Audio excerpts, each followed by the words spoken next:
Welcome to the podcast. I'm Bryan Swan, joined alongside... You put me over here now. This is where I am today. I'm in this chair. And that's where he will stay for the remainder of his life. I hope you guys enjoy this podcast. Of course, you can find us on all podcast services. You can find... And of course, the man with so much to say, but... nowhere to say it, but here on ScreenBlast, it's Martin. I have the places to say it. Thank you very much. You do, but, where can we find you? Exclusively on the ScreenBlast podcast, which, of course, gives you a variety of places and things to enjoy. First off, we have Cartoon Chat, which we just brought back. We have Incredibles. By the time this comes out, you'll probably see that we have Atlantis dropped. It's a cartoon conversation that we have at least twice a month. And then from there, you can enjoy ScreenBlast, which is all about streaming content, movies, and shows through the streaming realm. You have what else do you have, Mark? What other podcasts? You're on this now. I keep forgetting. Okay, and I'm on this. We have Confused Camera Work, and then we have Blasting Turbo Ports, of course, our video game based conversation. Not as often, but now you're talking. Fuck. We're doing a lot. What in God's or green earth is this man doing? Jesus Christ! John 6 minutes talking. Oh no! All right. So you can find all four of those podcast conversations on ScreenBlast. You can find us, of course, if you type in ScreenBlast Podcast on YouTube, you'll find us there. And if you go to your favorite podcast service. Mark, you had some camera troubles. How are you doing? Pretty good. This place is alright, but you made this chair, smell weird.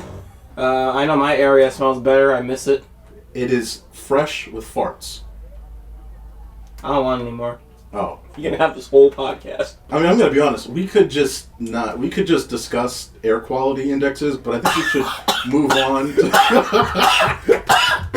Now, Maggie, on the other hand, is one bad bitch. But sadly, her owner, Jenna, thinks the better bitch is the puppy that replaced her. So Bella looked at me like, I want a cupcake too, so I was like, I'm gonna get her a cupcake. I'm so here for that. Right? So, Jenna said sit, which I did. But then I thought, wouldn't it be cute if I acted all confused and tilted my head like, huh? Oh my God. Man, sure gotta suck to compete with that. Strays is a cool R-rated movie that was announced a few years back. That's an adjective, cool. And talk about it. Now, the man, the myth, the legend, Martin, he did not get a chance to see this, so it'll be me and Mark talking about it. He's going to recoup. He might actually have some questions for us. You'll hear his voice, of course. But it'll be me and Mark talking about it. And then from there, you'll hear him again during Blue Beetle. Now, let's get into the topics about this movie here. Now, Strays, of course, was one of many films, by the way, announced way back when Universal had to deal with Lord & Miller and their company. So this is one of many. We're going to get one of many of these different, unique, dynamic films.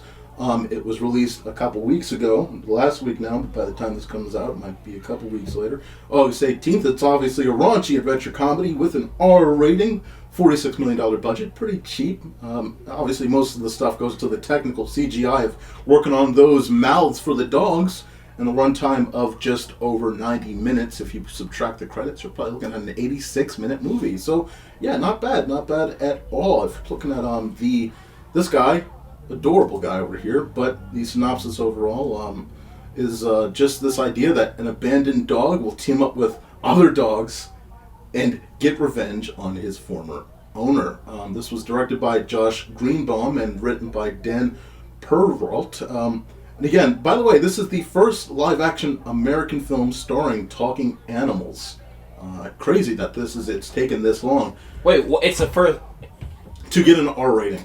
Oh. Yeah. You didn't finish the sentence? I know, I didn't get it. So I had my... What the fuck? I had my phone over here and I was like, this doesn't look right. There's no way that's the only... No, there's still more. Yeah, but 95% of the dogs on screen in this movie are actually real. Mark, what did... before we actually get in... Yeah, we'll talk about the cast in a second. What did you think about this going in? What did you think about this movie? The trailers? It was a very curious take, obviously. The thing about these parody movies, it's they usually fall flat. I remember I told you about this before. Force of the Penguins, big star cast. Yeah. Came out like around the time of like March of the Penguins, and like even though like I love the cast in that, like Samuel L. Jackson was a narrator. He's a replacement for Morgan Freeman in that. A lot of the jokes are just like they just fall flat on there. Not very funny, and there's humor, man. It's bad humor. And then there's every movie with the Waynes. Oh well, almost every movie with the Waynes. It's like especially the later ones. You got like fucking the later scary movies, fucking date movie, superhero movie, epic movie, disaster movie. It's just like movies that like are just like trying to parody like trends or like just trying to parody like recent stuff in Usually general. hot topic. A lot of that like just a lot of those parodies just fall flat. And so I was like, this is one of like, okay, I was like, as soon as I saw Talking Dogs, I'm like, okay, this is gonna be a stupid another parody movie, because there's been a lot of dog movies as of recently, but they slowed down ever since like the pandemic happened. Absolutely. And they do make fun of that in this movie. I do love that. Yes. Yeah, like we're gonna get to that. We're gonna get to that. A Dog's Purpose, Marley and Me, all that. We're gonna get to that. I'm not saying... No, you were talking about the fact that so many movies had come out. Yeah, we were just getting an onslaught through the 2010s of like this unnecessary number of like dog-human connection movies. Like, I remember Balto as a kid, but Jesus Christ, it was overwhelming. You know, like, it was overwhelming. By the way, I do have a history with dog movies that I have a deal with. Back in the day, way back in the day, you had the Bolt movie back in 2008. One of my nostalgic favorites as a kid. Not now, but as a kid. Loved it. But one of the things I hated was he does not actually have his powers. And then Disney made Underdog a year later, a live-action dog movie where he has powers. And I was very annoyed that they did not let the animated dog have dog powers. Very pissed about that. I don't understand why they made two separate movies about dogs and didn't let the one like maximize dog power. Bolt was obviously the cooler dog movie until you go on the road trip. I think Underdog was Hanna-Barbera, or it could be some other Ruby Spears or some shit. Like, I don't know why Disney chose to adapt that old ass cartoon. That's so weird from Disney, but that live action adaptation. Yeah, the old Hanna-Barbera cartoon. Yeah, so like, why they adapt? The reason why he got superpowers is because in the old show he had the superpowers. Right, but I'm just saying, like, in 08, back at the time, I don't know why. It's like, all right, you already have this, you spend a lot of money on animation. You have this cool-ass dog. In the trailer, by the way, you're showing him do all this cool shit. And then the whole plot point is he doesn't actually have powers, but he thinks he does. And then you make a live-action movie that is fucking generic as shit and gives him dog powers. I just would. And the CG was bad. Yeah, the CG was bad. It was funny. Me and my sister was watching that in the theater when that came out. Same. And we were just like, okay, so when the dog has a dick, it's the real dog. When the dog has no dick, that's a CG model. That's funny. That's a good indicator right there. Oh man. Because like whoever was mauling the CG, they really did not want to maul that dick. It was like I'm gonna I draw the line at dicks. I'm not modeling dog dicks. That's a good place to move back over to Strays, because let's get into. Oh, but what I was gonna say is like What do you got? Oh yeah, but like You really made a really good tangent where I could jump into dog dick is a disgusting topic, but I could actually do a tangent here to get back to Strays. I didn't finish. You just like went off, and you're like, hold on, I'm gonna get back to you. This man. And then like, oh, you made a good tangent, so let me just keep going. I'm like, oh, I guess I'm fucking chopped liver then. But no, what I was saying, get on with it. Shut the fuck up! Now you fucking messed me up. You messed up the whole show. This is what happened when we switched seats. So you were talking about Underdog's penis, and then you were talking about CGI dick, and all right. So what was your point? Yes, Dick Tracy. Dick Grayson from Batman. But when I first saw the trailer to this, it's like I was surprised about like how much I laughed at some of the jokes in the trailer. I was like, wow, I'm surprised this movie looks funny. I want to see this. Especially, like, I love mixed media. I love anytime there's, like, a mixture of, like, when there's, like, animation or puppetry. So, like, the trailer showed that one scene of them tripping up, and I was like, I like that. I like when, like, they look like cartoons and sock puppets and shit. I was like, okay, I like a good mixed media scene too. Yes. So I was kind of excited to see this. Absolutely. I think this was just this was this year's sausage party for me. In terms of like, my God, what happened to you? I just felt like taking the headphones off. I didn't know that distracted you from talking. I mean, it was just fucking bang. It almost sounded like you fucking smacked your head against something.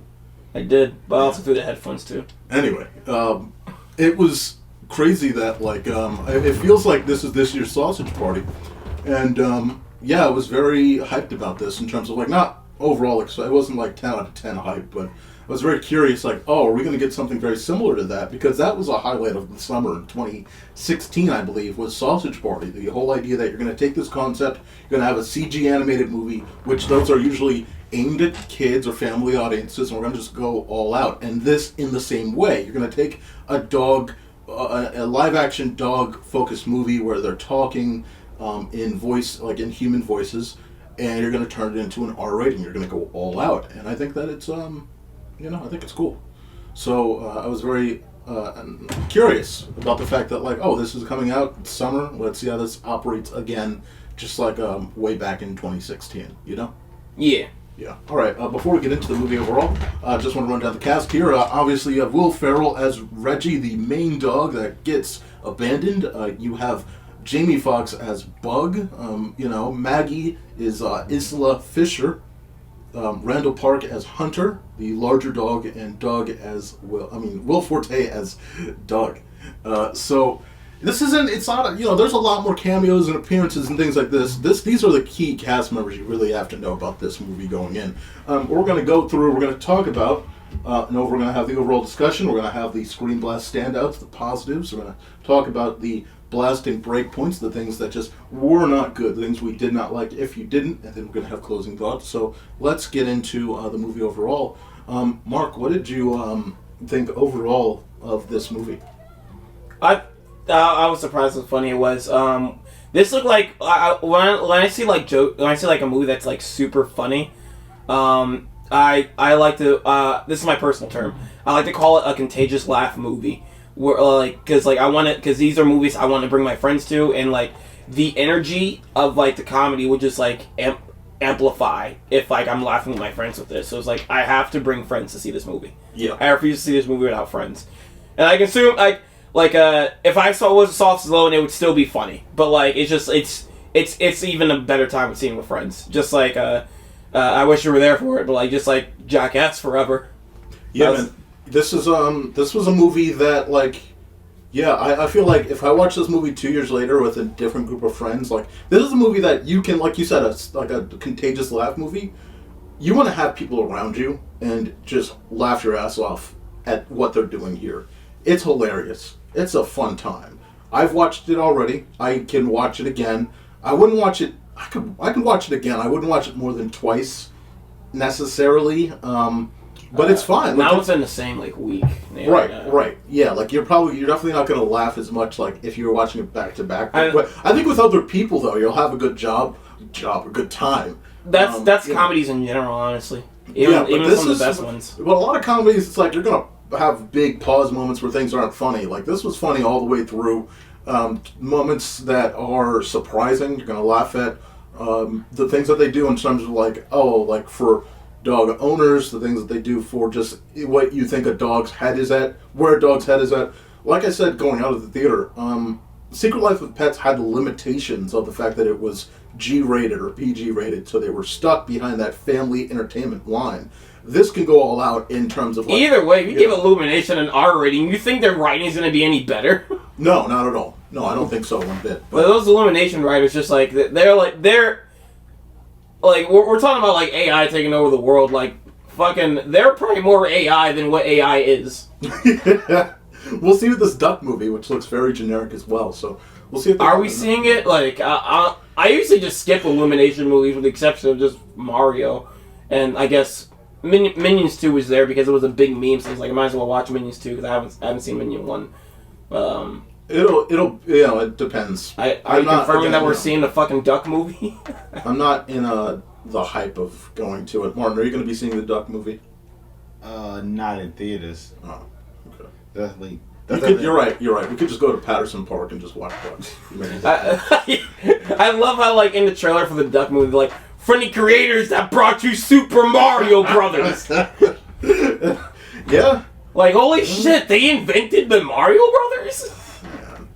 But just, this is, but overall, this is I would not recommend ever seeing Secret Life of Pets ever again if you're not watching this with kids. Like, if you're not watching this with kids, because there's a lot of people that think Illumination, cool, I'll just put it on in the background. I can give you one better. Just watch Toy Story over Secret Life of Pets, because that's what that movie is. That's a very good point. But yeah, like, this is, if you're looking for a dog, pet, whatever movie, this is it. Or just a funny fucking movie, man. This is it. This is good. And it uses the R rating to the max. If you're looking for a fucking funny-ass comedy, you don't feel like watching Barbie, just watch this, Just watch this. Yeah. Yeah, let's talk about some positives. I said it overall, like, in terms of, like, it just maximizing that R rating. What do you think of as a positive? Or, like, one of many positives in this movie? Like, moments, things like that were just, like, hilarious. The fact that, like, it's not just a parody. It is a parody, but, like, it's just not, like, it's just like, hey, kind of like the Wayne's movies where, like, this is a movie about, like on the subject of those talking animal movies, so, like, every moment is going to be a parody of each one of those movies. They do parody other movies, but it's like, it does have a story that it actually sticks with. Right. And the biggest deal about this adult movie for me, and that it's a rated R adult, like, parody comedy, and it's not mean-spirited. I love that. That's a very good point. It has story, it has a real character. Even though the story is very simplistic, it's still, like, a story it sticks with.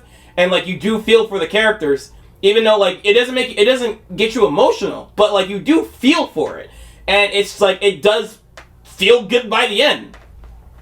Oh, yeah. No, 100%. Like, the whole way through, you're not feeling like a pessimistic thing. It's all just the journey. And the journey's fun, and you have a moment, of course, with, like, the only negative, really, if you're, let's say, like, a super pro-dog person, is the shelter, like, that's the only area where it's like, and even that becomes a joke. It becomes, like, this amazing, stupid, golden joke. It's fucking great. Oh, no, like, even, like, you can say, like, a mean part of the movie is, like, they fuck up rabbits, but, like, the characters feel bad. But, like, the character, like, they fix that, but the characters feel bad about it the whole time, and that's what I like. That's what I like about that. They could be like, hey, let's go just, like, kill some animals. Like, Jesus, that's, I'm kind of not with these characters anymore. No, but they feel bad about it, so, like, yes. They know how to write, like, good characters. Like, you just want to keep rooting for. You know what I was thinking about for this movie? It felt very much like if Madagascar had an R rating and it was just pets to me. Like, this very much is, like, in that similar vein, because you have, again, like, I think, if you compare and contrast with the cast, and, again, you even have the cone guy, like, like, all of them pretty much run that same gamut. And but it works. That idea, that cast collection works, and I love the dynamic between them. It does not feel, there's a child outside I really want to strangle, but, like, talking about mean-spirited. Yeah, talking about mean-spirited, I would strangle the hell out of that kid. My God, you have no idea. No, it's Jesus. Like, Jesus Christ, you want to keep that in the fucking... I do. Hey, guys, I'm recording this, but we're recording a podcast, and I don't mind Summer Adventures.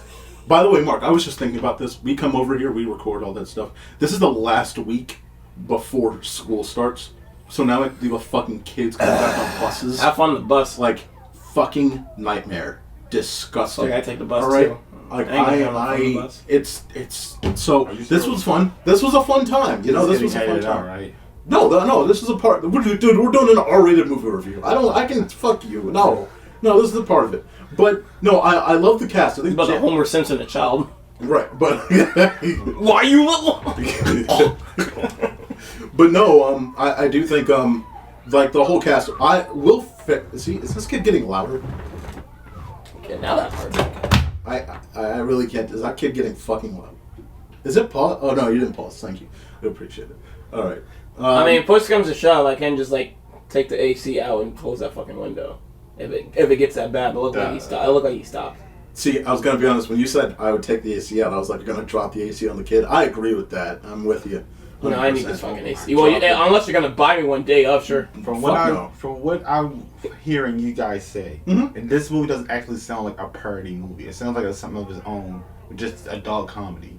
I don't see the parody part of it from what y'all explaining it to me. It breaks into it within the movie at certain points. Like, Yes. Yeah, and also it does play on the idea of like,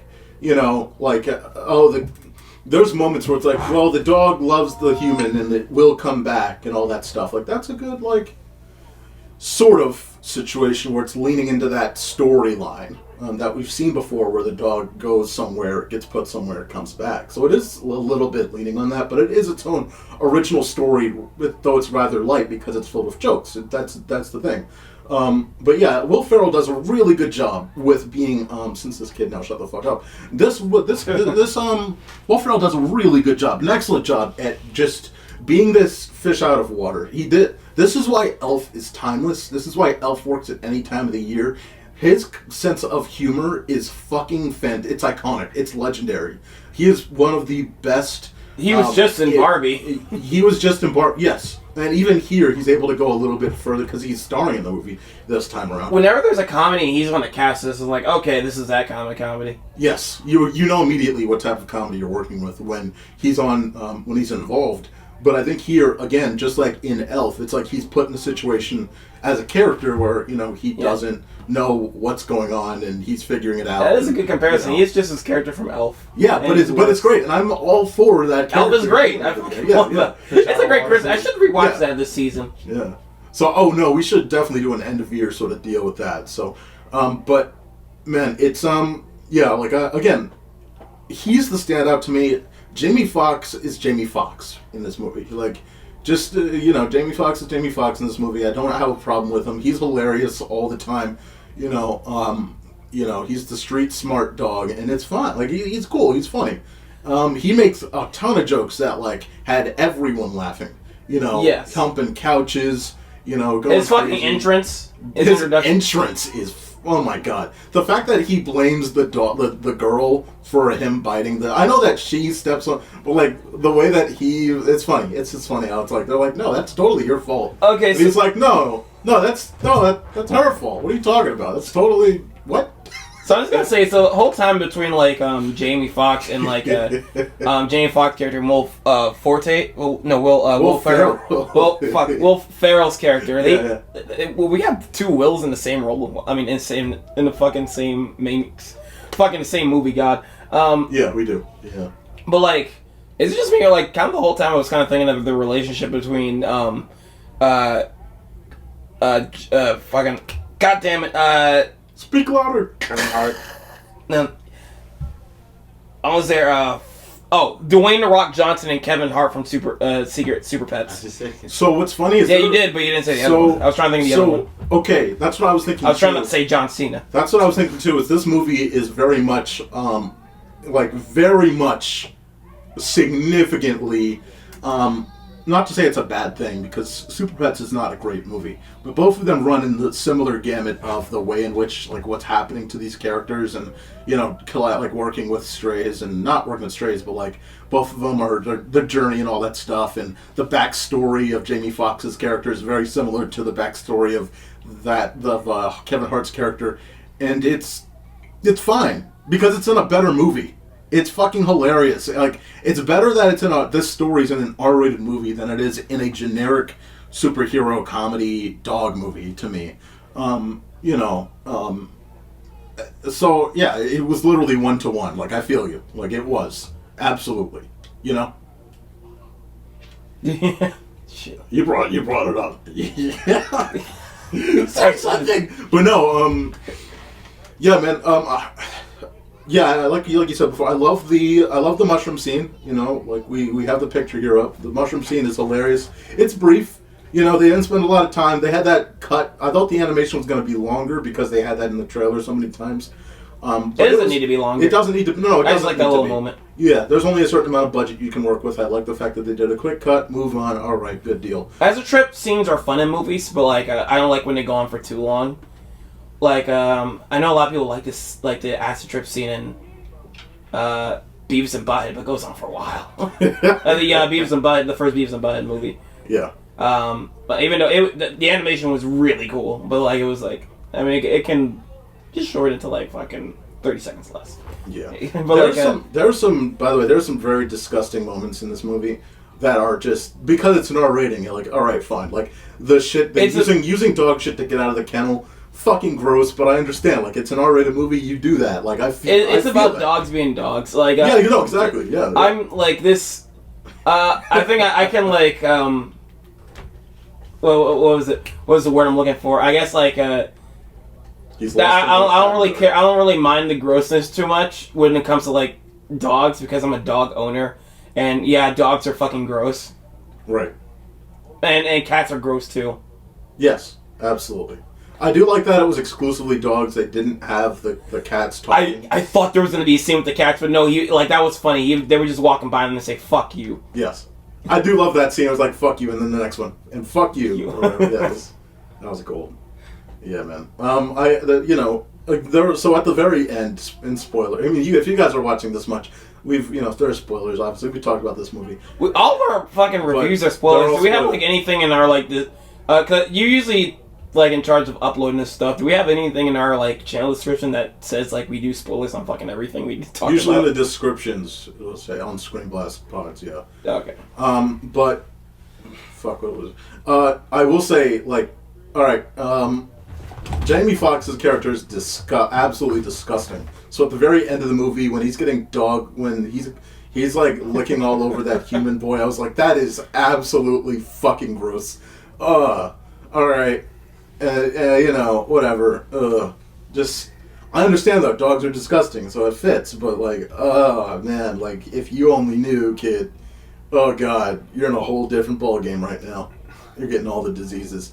Like that's all. I like the way that this ends. Like you said, it's a beautiful ending. The big dog gets to fuck the girl dog.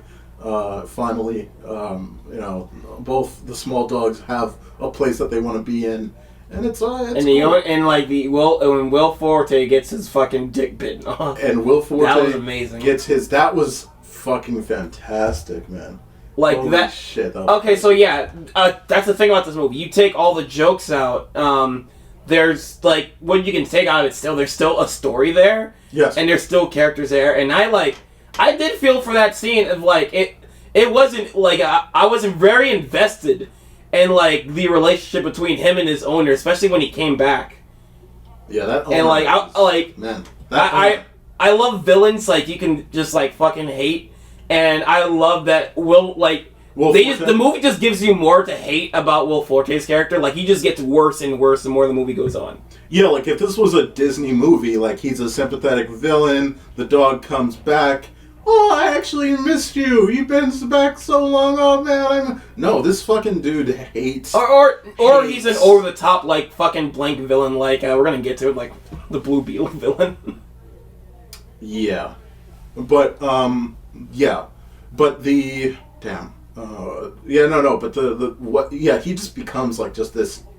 He builds and builds and builds and builds, and it's crazy when it's like, all right, he's going after this dog. He really is vehemently trying to kill this dog at that point, and it's like, damn, oh fuck, all right, this is serious now. I'm surprised I was trying to kill the dog earlier.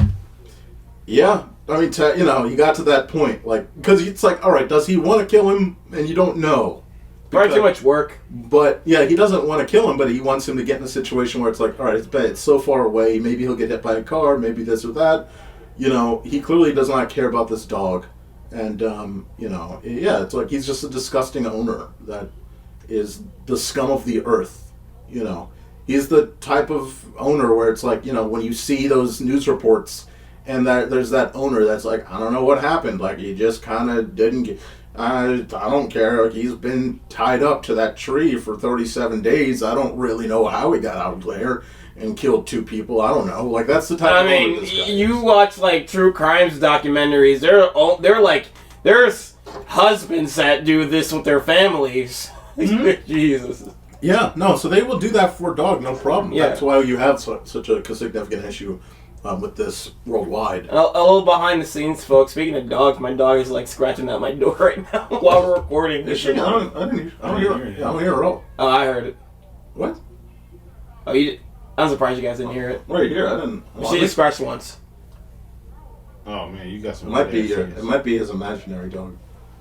No, it's my fucking parental instincts. Fucking, I know my freaking... She knows that we're talking about, dogs, and treats. So another big thing is like these dogs are so fucking cute. This is a fun movie just to look at. Absolutely, yeah, it's a good journey. They're adorable. You feel for Will Ferrell's character. I mean, dog, by the way. Like, he's just I love that his optimistic character, and he's that way the whole movie. Yes. Yeah, like he doesn't break character at all, and it's like his character is just so delightful. All these characters, that's why great character in this movie because I love their interaction with each other. They all have like fun personalities to follow, and they just all their interactions with each other are just funny. Yes. All right, let's get the elephant out of the fucking room, and we're not talking about the big dog dick, not at all. Talking about the fact that a lot of people have been saying a lot of negative shit about this movie because some people can't handle this R-rated stray movie. Like we talked about, Mark, and I'll ask you, what do you think about this? Like, what do you think about these negative reviews? Because I think if you don't like these types of movies, just don't even go out there and review it. This is a fucking fun time with having quite a few people around you, probably a younger demographic. I'm sure older people probably would laugh their ass off too at this movie. In fact, there were older people in the theater laughing their ass off. Oh yeah. I just think if you're by yourself as a reviewer alone watching this movie and you don't like these R-rated raunchy comedies, it's not for you.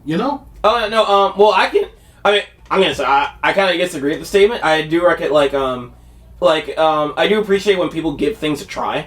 So they're at least trying to watch it before they instead of criticizing it before they even see it. That's what grinds my gears. When I know I like something after I've experienced it and somebody hasn't been to experience it looks like shit. It's it is their job to do that. It is. Yes. Yes. When you have a job like that, you need certain aspects you need the story. Is this something to talk about? The joke, you said the jokes hit. If the characters are likable, just a whole streamline of things they have to write about. So when none of that is there, to them it makes their job harder. And I'm not saying that. No, I feel you. I'm not saying that their reviews are good or accurate. I'm just saying when none of that's there, it's the same thing the sidetrack. The same thing happened with the Mario movie. There's no real plot to it or anything like that to it. It's minimalistic at best. So when a critic comes in to watch the movie and there's nothing really for them to latch on besides the quick moments, it makes their reviews harder to write. Yeah. And that's all that is. At that time. I don't really mind the negative reviews for this one because I can understand what people don't see in this movie because here's the thing. This is like I said before. This is a movie that's parroting a bunch of different movies.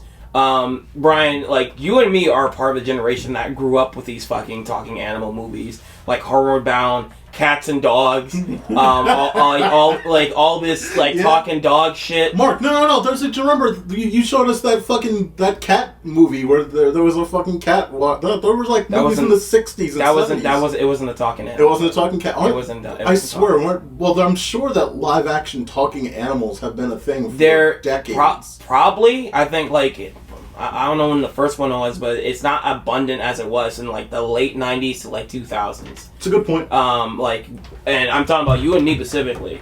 A lot of people within our generation, not most, but we grow up with these talking animal movies, and that's the reason it kind of resonates with us. Because a lot of humor it hits harder when it's relatable. So when it's relatable to your life overall, it's less likely to hit if it's just topical. I agree with that topical statement. That is, today's trend is stupid. But it depends. AOL is so bad, isn't it? Right, everyone. Man, But it depends what you think. But with stuff that's more relatable to your nostalgia or your past, it's more likely to hit. So this more like would hit to us. Like another example is I still like I'm not gonna watch it again probably, but like I still like the movie Sausage Party, and that's because like I grew up with like Pixar movies where they make things sentient, and that was like sort of like a movie where it's like it's making fun of like Toy Story and other movies where like shit grows sentient and they're just trying to like I guess live or something like that or find a good home. I will say, going off what you're saying, like another good example to me of some people just being out of fashion with it is Hardcore Henry, where for us video game people, where we've seen that first-person view a lot, and first-person views really became a much bigger thing in filmmaking after the 90s.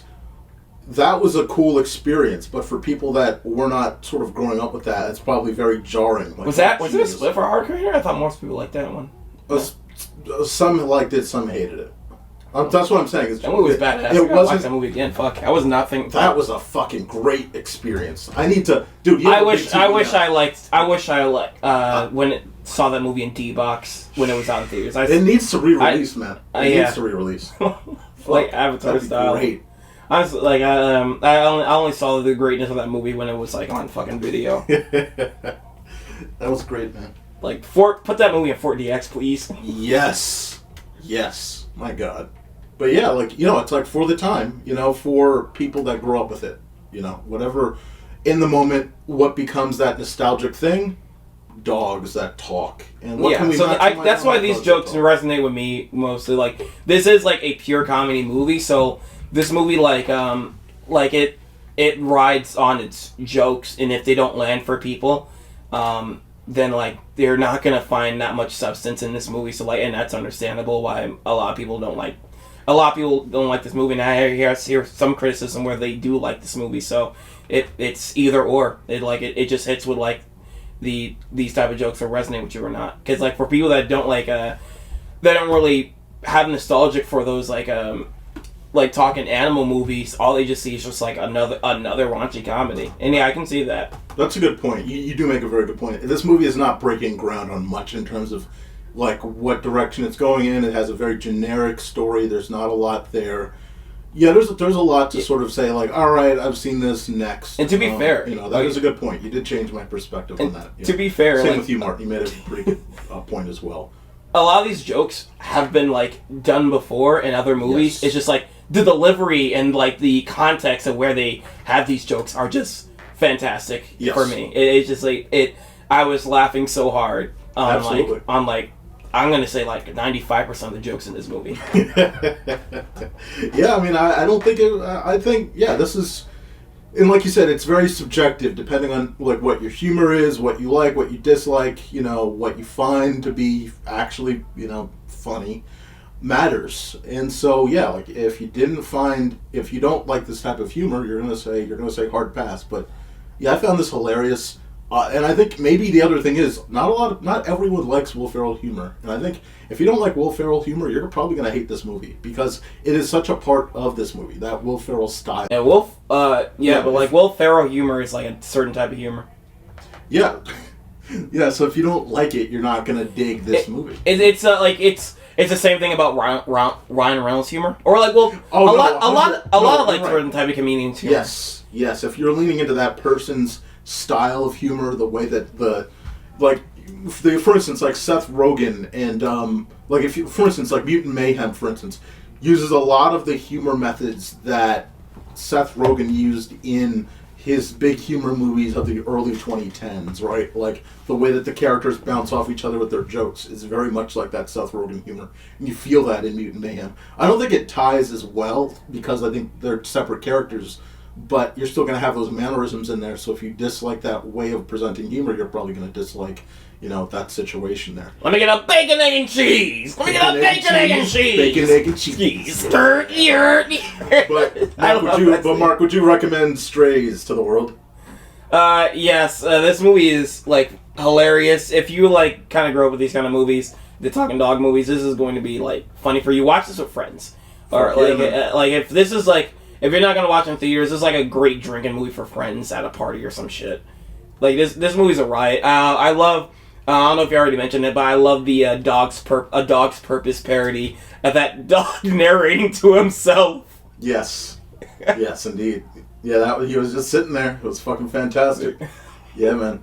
Because, like, there was so many of those, like, we were getting so many of those fucking dog movies, I think, before the pandemic in theaters for some reason. And, like, the one that stand out to me, because, like, I don't want to fucking watch those, because, I don't like fucking sappy dog movies where either the dog is, like, dying or missing or dying or some shit. I remember I saw a trailer that looks like a terrible time. I'm probably gonna say "aw," but then like at the end you're like, You're gonna know what happens by the end of it. You know, it's like one of those things. You know what's going to go down. Like there's probably like a heartwarming ending to it, but it's like I don't want it. I just want to laugh, man. Yeah. I just want to feel good. Yes. But like So, yeah, that's a funny pair, especially where the joke leads up to. Absolutely. Like, and of course. Because you think it's just you think the joke is just that he's narrating, but like there's another tier to that joke that's so funny. Oh, it's again, it's golden. It's worth literally the ticket to admission to go see this. And if you don't see it, it's worth buying it through VOD or something like that. So yeah, this is a Universal movie. It's gonna be on Peacock.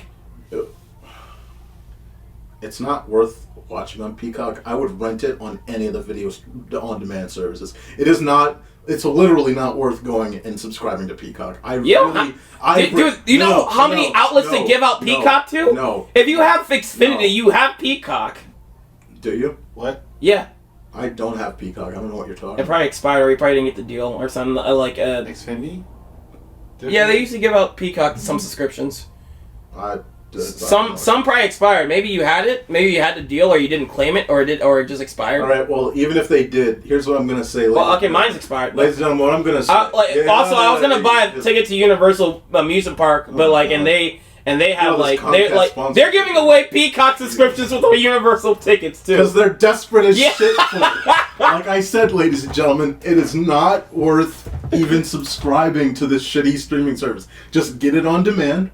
Please, just get it. Like, Amazon probably will have it in a month. What else? All of the different ones, like that shitty Blockbuster knockoff. Voodoo, fucking Movies Anywhere, fucking all of those. Pick one, rent from it, and go from there.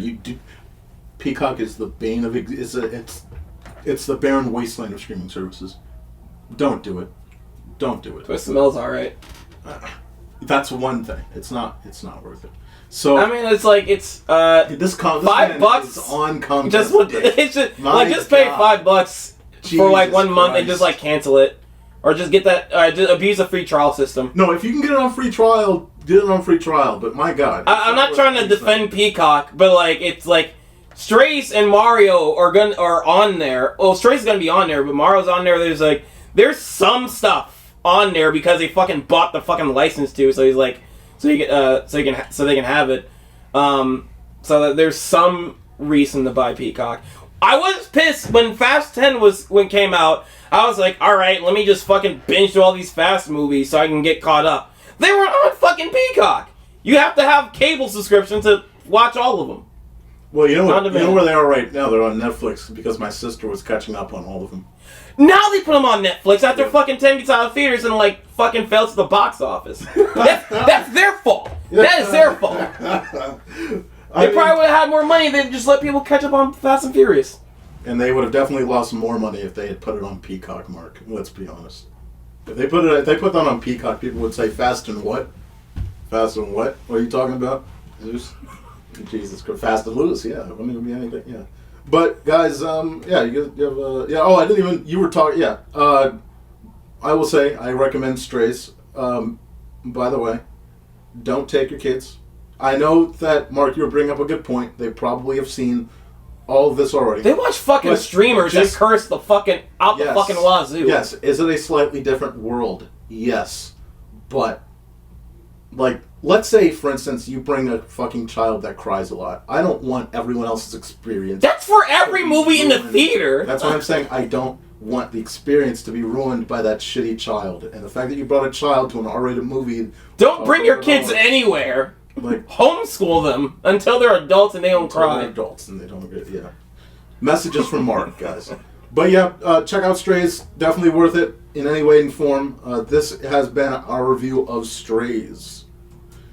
Alright guys, before we move on to the next topic, Blue Beetle, let's talk for a minute. Obviously, you've gotten this far. If you have listened to us this far, please make sure to subscribe to our content. Obviously, everyone says this because it actually helps. ScreenBlast, we need more subscribers. We need more people. We need more traction.